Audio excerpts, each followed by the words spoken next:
Hey guys, so today we are going to continue our series on leadership. After my initial video about leadership, I realized that leadership is more of a complex idea. It's not something you can wrap up in a simple, 10 or 15 minute video. There's a lot of moving parts to it, a lot of different situations, a lot of different ideas, characteristics, opinions. So I want to continue this series and see if we can touch on a lot of those different situations and different opinions and ideas behind leadership as a whole. In my opinion, leadership is just as important in the field as developing good, solid technicians. I mean, we all know that this industry needs good, solid technicians, but on top of that, we do need leaders in the field to guide those good, solid technicians. So I think that's where we can help each other. Now, again, as I stated in the previous video, not all of these ideas are my ideas. They're not all things I think of in original just to me. Some of them are opinions from me, some are from books, from other people, from Facebook groups, tips, ideas from people I talk to. They come from all over the place. And what I do is I take the best of those ideas and I write them down, and I sort of wean them out to a page full of good ideas, and I'm going to try anyway to keep it to about 5 or 10 minutes of me just talking about leadership ideas. So that's our goal with this whole thing. 5 minutes of leadership. So the first thing I wanted to talk about was learn to give compliments to your guys or gals. Throughout this video I will use guys, and that will apply to men and females in the field. But learn to give compliments to your guys. It's very, very important in their development to let them know that, hey, you are doing a good job. It creates a more comfortable work environment. They won't have to worry about possibly having a job the next day. If they make a mistake, obviously correct the mistake with them so it doesn't happen again. But when they're doing good, let them know. I mean, you're supposed to let them know when they're doing a bad job, so let them know when they're doing a good job. I try to keep a pretty even mix, but when I see it, I say it. If you're doing good, I'll tell you. If you're doing bad, well, I'll tell you that too. That's part of the job. You also, as a leader, you want to maintain a positive team environment. Stay in contact with your guys. Don't micromanage. I'm going to kind of go into a little bit deeper into micromanaging in just a second here. But maintain a positive team environment. Nobody likes to call a leader or your boss, supervisor, manager, whatever you want to call it. Nobody wants to call them and listen to them piss and moan about how horrible their life is, how their wife yelled at them all night last night, or how their life at home is just going to hell.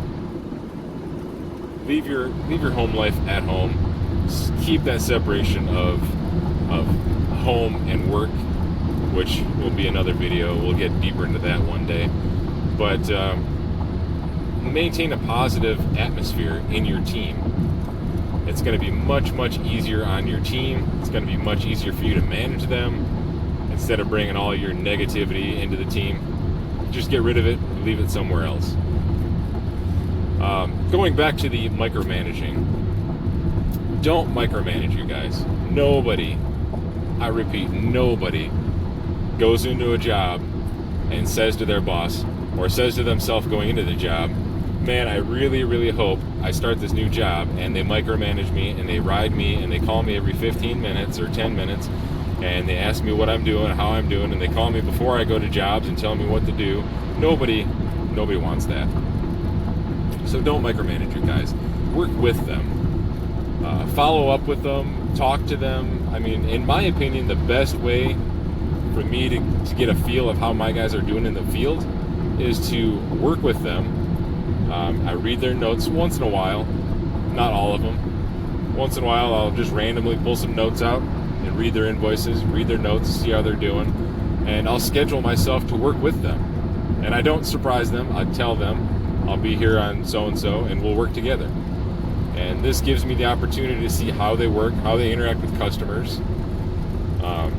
And I let them tell me how the jobs go. And in my part of the world, I trust my guys, so when they tell me stuff, it's easy for me to believe that. Some guys, I'm sure, out there, you can let them tell you how a job goes, and you know they're just BSing their way through the conversation. Obviously, with a guy like that, you might have to work with them a little bit more. You might have to change your approach to that situation. But you don't want to get in the habit of micromanaging. During the first part of my career and the first part of me becoming a leader, I did find myself micromanaging at times because I wanted to control everything. I had a purpose, I had a goal for the team, and I wanted to see that goal happen. And what I thought was the best way to do that was to micromanage everything. But it's called a team for a reason, and it's not just you alone working through everybody else. You need to put people in place, people you trust, to get certain tasks done, and you need to trust that they're going to do those tasks. So, I can't say it enough. Don't micromanage. Be the purpose and the example for your team. And what I mean by that is being the leader. You want to lead by example. You want to, if you have a certain goal in mind of how you want your team to act, you need to exhibit and show those behaviors to your guys. That kind of goes into another thing I wanted to talk about. When you're leading by example, one of the other things that I find is very important is don't ever ask your guys to do something that you wouldn't do yourself. Once in a while, we work on fryers, and they are a filthy, greasy mess.